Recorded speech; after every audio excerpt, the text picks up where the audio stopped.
Good morning students, this is my fifth lecture on differentiation. In this lecture, we will discuss about the derivative of implicit function.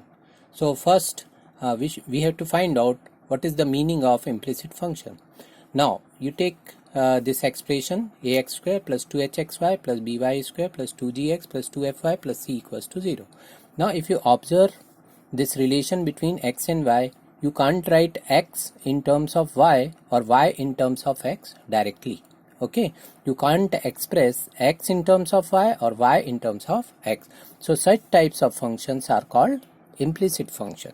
And if you want to differentiate this function, then you have to differentiate its each term. Okay, so how to find out dy by dx? Ax, so find dy by dx. अब इसका dy by dx find out करने के लिए हम क्या करते हैं? Differentiating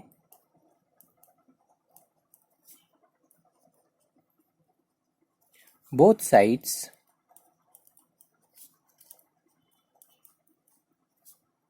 with respect to x. Differentiating both sides means you have to differentiate each term. Then it will be d by dx of ax square plus d by dx of 2hxy plus d by dx of by square plus d by dx of 2gx plus d by dx of 2fy plus d by dx of c equals to d by dx of 0. So we are differentiating both sides with respect to x. Now d by dx of ax square, a is a constant, you can take a common, then d by dx of x square is 2x plus here 2h is constant, so you can take 2h outside. D by dx of xy, d by dx of xy, you have to use product rule. अब x into y में product rule use करना है, तो derivative of first function, derivative of x is 1 into y plus x into derivative of second function y है, तो y का derivative with respect to x ये dy by dx होगा. ये बात हमको ख्याल रखनी है इम्प्लिसिट फंक्शन में, ठीक है. Plus d by d x of b y square, तो b बाहर आ गया और अंदर आ जाएगा d by d x of y square. अब वाई स्क्वायर का derivative with respect to x, तो ये होगा 2y dy अपॉन dx. ये ख्याल रखना है, जब भी हम y को डिफरेंशिएट करेंगे तो dy by dx हमको यूज करना है, ठीक है. प्लस डेरिवेटिव ऑफ 2gx, तो अब देखो 2g बाहर आ जाएगा और डेरिवेटिव ऑफ x होगा 1 plus d by d x of 2fy, तो 2f बाहर आ जाएगा और dy बाई डी एक्स आ जाएगा. जब भी हम y को डिफरेंशिएट करेंगे dy बाई डी एक्स लेना. Plus derivative of c is 0 और डेरिवेटिव ऑफ 0 इज 0, ठीक है. देखो हमको क्या मिलता है, हमको मिलता है 2ax plus 2hy plus 2hx dy upon dx plus 2by dy upon dx plus 2g plus 2f dy upon dx equals to 0, ठीक है. अभी हमको dy upon dx find out करना है, तो dy अपॉन dx वाली जो टर्म्स हैं उसको हम कंबाइन करेंगे और रिमेनिंग टर्म्स को एक ब्रैकेट में रखेंगे. तो 2ax plus 2hy plus 2g, ठीक है. 1 2 और 3, ये 3 टर्म्स साथ में रख ली हमने. प्लस ये रिमेनिंग 3 टर्म्स से dy by d x common निकाला. dy by d x common निकाला, 2hx plus 2by plus 2f equals to 0.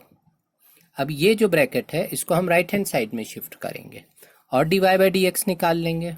तो dy by d x equals to, इसको इस तरफ लेके गए, minus 2ax plus 2hy plus 2g और ये जो एक्सप्रेशन है ये इसके डिनोमिनेटर में चला जाएगा upon 2hx plus 2by plus 2f।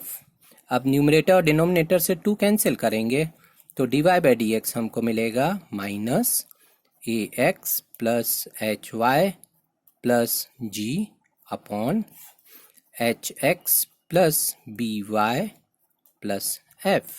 तो ये हो गया तरीका इम्प्लिसिट फंक्शन का dy by d x find out करने का। इसमें हर एक टर्म को हमको डिफरेंशिएट करना है और जहाँ भी y आएगा तो y का डेरिवेटिव जब हम निकालेंगे तो dy by d x use करेंगे। y स्क्वायर का derivative 2y dy by d x, ठीक है। x स्क्वायर का डेरिवेटिव केवल 2x रहेगा, पर जहाँ भी y स्क्वायर का derivative 2y dy by d x. जहाँ भी y को डिफरेंशिएट करेंगे तो dy बाई डी एक्स आएगा, x को डिफरेंशिएट करेंगे तो 1 आएगा। Derivative of first function 1 into second function y plus first function into derivative of second function, ठीक है। तो ये मेथड हम यूज करेंगे for derivative of implicit function. ये आपकी एक्सरसाइज का 7th क्वेश्चन है 5.3 7th problem. Find dy by d x if sin square y plus cos xy equals to k। You can see here you can't write x in terms of y directly, means this is implicit function. So here you have to differentiate both sides, okay, differentiating both sides with respect to x.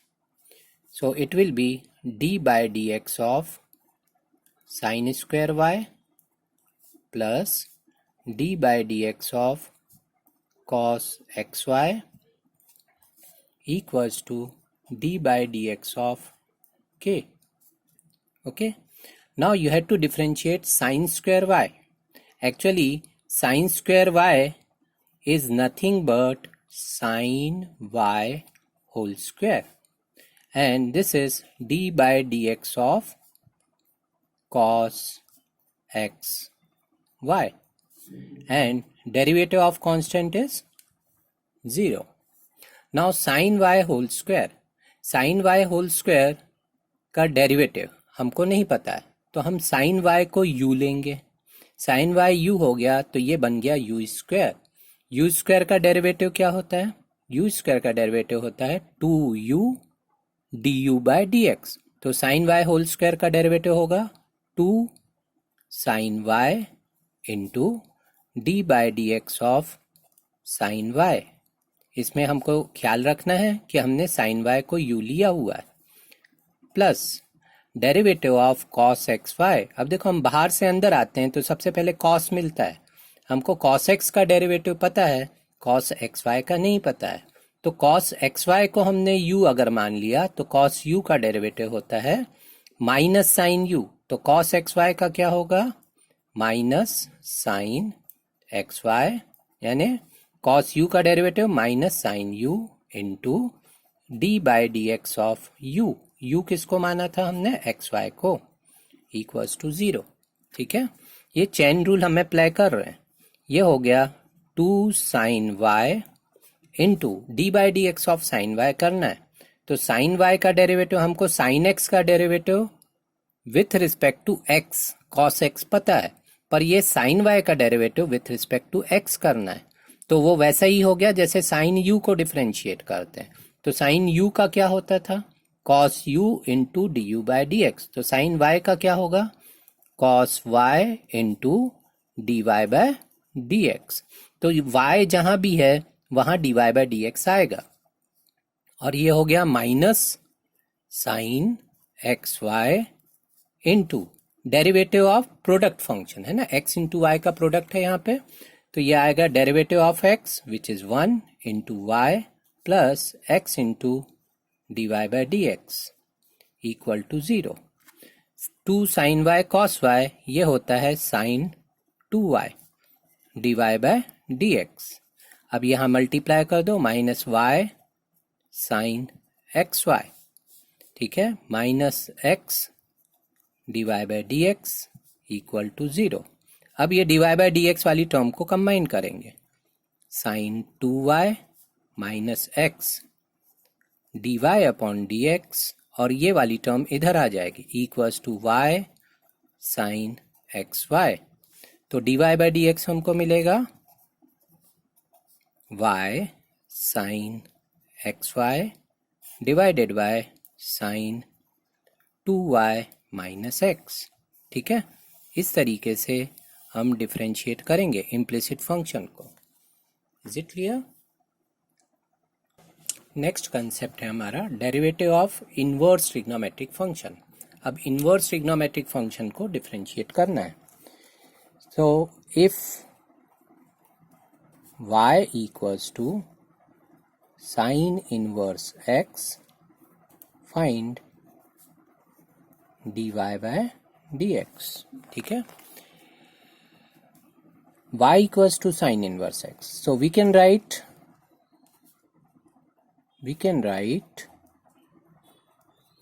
sin y equals to x, okay, or x equals to sin y.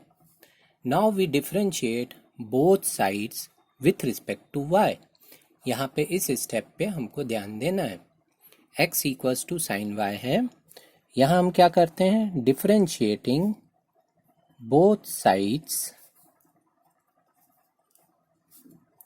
With respect to y।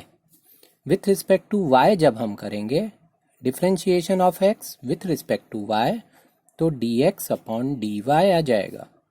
Sign y का derivative with respect to y, यहाँ cos y ही रहेगा। यहाँ dy by dx नहीं लिखना है क्योंकि हम विथ रिस्पेक्ट टू x नहीं कर रहे हैं, हम विथ रिस्पेक्ट टू y कर रहे हैं। तो dx upon dy is cos y। But what is our requirement? We have to find out dy by dx। So you take reciprocal, so dy upon dx equals to 1 upon cos y. Okay, this can be written as dy upon dx equals to 1 upon root over 1 minus sin square y. Is it correct? Now you can see that this can be written as dy by dx equals to 1 upon root over 1 minus sin square y. What is sin y? X. So this can be written as root over 1 minus x square. So this is the derivative of sin inverse x. So derivative of sin inverse x is 1 upon root over 1 minus x square. Okay. So this is the formula to calculate derivative of sin inverse x. Now we know that sin cos inverse x plus sin inverse x equals to pi by 2. Cos inverse x equals to pi by 2 minus sin inverse x. So derivative of cos inverse x equals to derivative of pi by 2 minus sin inverse x.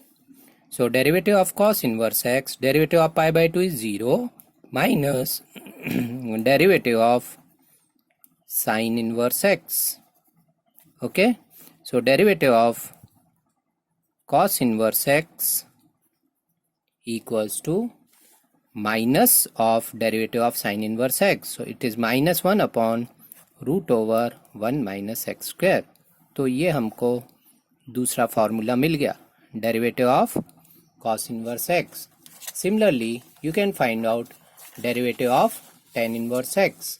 So if you take y equals to tan inverse x, if y equals to tan inverse x, then you can write x equals to tan y. Okay, then dx upon dy, differentiating with respect to y. So derivative of tan y is sec square y. So what we are doing? Differentiating both sides with respect to y. So dx upon dy is sec square y. So dy upon dx is 1 upon sec square y. So dy upon dx is 1 upon 1 plus tan square y. And what is tan y? Tan y is x. So d by dx of tan inverse x equals to 1 upon 1 plus x square. तो ये हमारे पास tan inverse x का formula हो गया, ठीक है. And we know that tan inverse x plus cot inverse x equals to pi by 2. Okay, so derivative of cot inverse x, derivative of cot inverse x equals to, see, cot inverse x is pi by 2 minus tan inverse x, so it is derivative of pi by 2 minus tan inverse x. Derivative of pi by 2 is 0 minus 1 upon 1 plus x square. Derivative of pi by 2 is 0. Derivative of tan inverse x is 1 upon 1 plus x square. So derivative of cot inverse x is minus 1 upon 1 plus x square. So this is another formula. Okay. Now similarly you can find out derivative of sec inverse x and derivative of cosec inverse x. So if you take y equals to sec inverse x, if y equals to sec inverse x, then x is sec y. Now differentiating both sides with respect to y, so derivative of x with respect to y, dx upon dy. Then derivative of sec y, derivative of sec x is sec x tan y, sec x tan x, so derivative of sec y is sec y tan y. What is our requirement? Dy by dx. So dy by dx can be written as 1 upon sec y tan y. Okay, so dy by dx equals to 1 upon sec y, and tan y is actually root over sec square y minus 1, because 1 plus tan square y is sec square y. So tan y is root over sec square y minus 1. And what is sec y? It is x. So dy by dx equals to 1 upon x root over x square minus 1. So this is the formula to calculate d by dx of sec inverse x is 1 upon x root over x square minus 1. Okay, so now you have to find out derivative of cosec inverse x.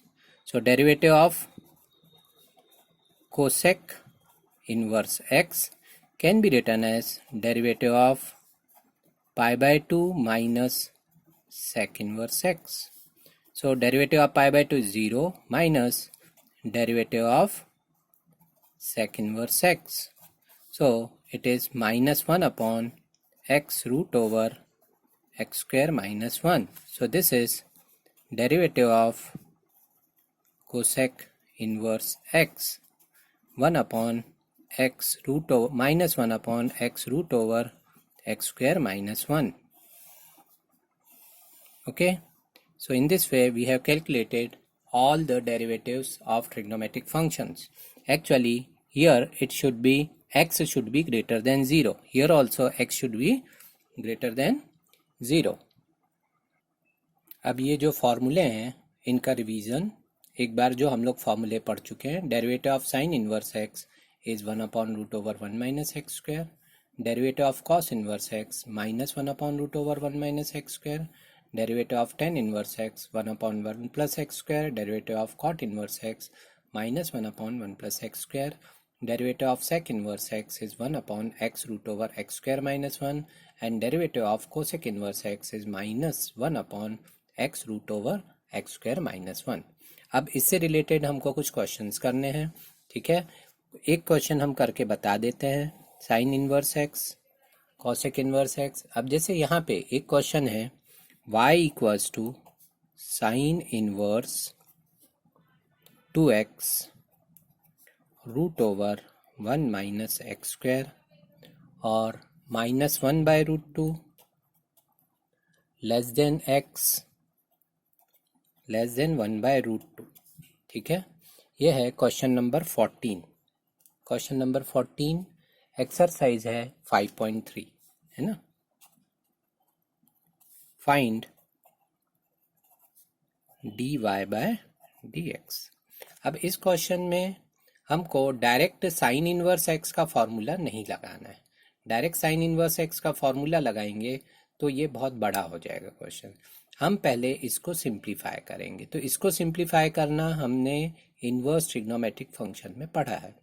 यहाँ पे हम क्या ऐसा substitution करें कि ये sine inverse है तो अंदर वाला साइन थीटा के टर्म्स में चला जाए, जिससे साइन इनवर्स साइन थीटा में साइन इनवर्स और साइन एक दूसरे को एलिमिनेट कर देंगे और थीटा बचेगा। ठीक है, तो अगर तुम ध्यान से देखोगे x की जगह अगर हमने साइन थीटा रख दिया तो 2 साइन थीटा और ये बन जाएगा √1 माइनस साइन स्क्वायर थीटा यानी कॉस थीटा। तो 2 sine theta cos theta sine 2 theta बन जाएगा और साइन इनवर्स साइन 2 थीटा करने पे हमारा साइन इनवर्स और साइन एक दूसरे को एलिमिनेट करेंगे और 2 थीटा बच जाएगा।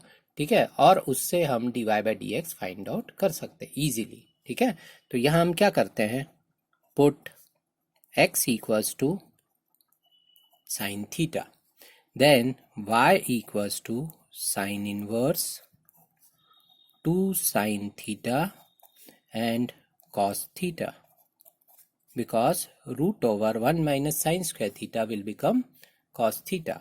So y equals to sin inverse sin 2 theta. अब देखो यहाँ पे sin inverse sin 2 theta इसको हम लिख सकते हैं 2 थीटा। अब ये 2 थीटा तभी लिखा जा सकता है जब ये जो एंगल है ये प्रिंसिपल वैल्यू ब्रांच में हो। ठीक है, तो sine inverse sine 2 theta can be written as 2 theta only if 2 theta is between -π/2 and π/2।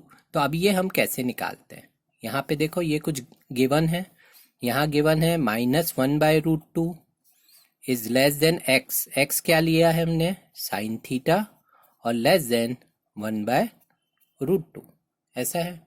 ठीक है, अब हमको ये पता है साइन थीटा 1/√2 कब होता है, π/4 पे, और -1/√2 कब होता है, -π/4 पे।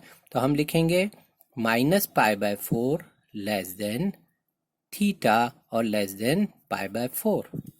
ठीक है, हमको जरूरत है 2 थीटा की, तो तीनों को 2 से मल्टीप्लाई करो तो माइनस ये हो गया π/2 less than 2 theta less than π/2।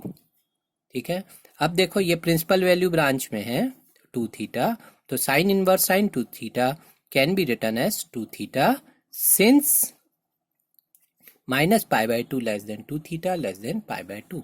So this is y equals to 2 theta. What is theta? Sin inverse x. So dy/dx is 2 into derivative of sin inverse x 1/√1 minus x square. So in this way you can calculate the derivative of inverse function. Okay, तो ये इस तरह के questions हमको solve करने हैं। तो जहाँ भी इन्वर्स ट्रिग्नोमेट्रिक फंक्शन के डेरिवेटिव की बात होगी तो पहले हम उसको सिंप्लीफाई करेंगे कुछ सब्स्टिट्यूशन करके और फिर वो क्वेश्चंस को सॉल्व करेंगे। तो ये आपकी एक्सरसाइज है, एक्सरसाइज 5.3। तो 5.3 में यहाँ तक के जो क्वेश्चन है, क्वेश्चन नंबर 8 तक के, ये इम्प्लिसिट फंक्शन के हैं, और 9 ऑनवर्ड्स 15 तक क्वेश्चन ये इन्वर्स ट्रिग्नोमेट्रिक फंक्शन के हैं। तो इन्वर्स ट्रिग्नोमेट्रिक फंक्शन में पहले फंक्शन को सिंप्लीफाई करना है और उसके बाद में उसको डिफरेंशिएट करना है। यहाँ पे अगर ध्यान दोगे x की जगह tan थीटा रखेंगे तो 2 tan theta upon 1 plus tan square theta ये बन जाएगा sin 2 थीटा, और sine inverse sin 2 theta is 2 theta, और 2 theta will become 2 tan inverse x. So you can find out dy/dx will be 2 upon 1 plus x square. Here also if you put x equals to tan theta, it will become 3 tan theta minus tan cube theta 1 minus 3 tan square theta, which is tan 3 theta, and tan inverse tan 3 theta is 3 theta. Again, 3 theta should be in principal value branch, so you can find out that from this relation. Here if you put x equals to tan theta, 1 minus tan square theta upon 1 plus tan square theta, it will become cos 2 theta. Cos inverse cos 2 theta will be 2 theta. 2 theta should be between 0 to pi. You can see, you can find out theta is between 0 to pi. 2 theta is between 0 to pi. Here if you put x equals to tan theta, it will become sin inverse cos 2 theta. 1 minus tan square theta upon 1 plus tan square theta is cos 2 theta. So sin inverse cos 2 theta can be written as sin inverse sin pi by 2 minus 2 theta. So y will become pi by 2 minus 2 theta. So pi by 2 minus 2 tan inverse x. So in this way you can calculate all the questions. ठीक है, इसको पूरे questions यहाँ तक हमको solve करने हैं और इसके बाद एक्सपोनेंशियल और लॉगरिथमिक फंक्शन का डेरिवेटिव पढ़ेंगे. ठीक है, ऑल द बेस्ट.